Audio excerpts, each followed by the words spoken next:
30 লাখ শহীদের রক্ত স্নাত হয়ে জন্ম হয়েছে। 30 লাখ শহীদের রক্ত দিয়ে ধোয়া আমাদের এই পবিত্র ভূমি। এই পবিত্র ভূমির যে পরিচয়, যে চেতনা, সেই চেতনা বিরোধী কোন শক্তিকে বাংলাদেশের মানুষ কোন রাষ্ট্র ক্ষমতায় কখনো দেখতে চায়নি, চাইবেও না ইনশাল্লাহ। আজকে আমাদের পবিত্র দায়িত্ব বাংলাদেশের মূল চেতনাকে রক্ষা করা। মহান মুক্তিযুদ্ধের সার্টিফিকেট নিয়ে কেউ ব্যবসা করতে পারে, কিন্তু আজকে যে আমাদের আত্মপরিচয়, আমরা যেমন গর্বের সঙ্গে বলি আমি অমুকের সন্তান, ঠিক তেমনি ভাবে আমরা গর্ব করে বলতে পারি আমরা বাংলাদেশের গর্বিত নাগরিক, যারা আমরা যুদ্ধ করে এই মাটিকে স্বাধীন করেছি।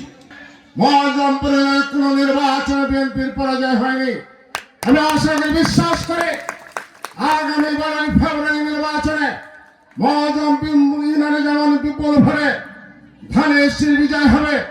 মুজিবনগর উপজেলায় আপনাদের কথা দিতে পারি, মুজিবনগর উপজেলার 4টা ইউনিয়নে ধানের শীষ বিজয়ের মধ্য দিয়ে মুজিবনগর থেকে বিপুল ভোটে মাসুদকে বিজয়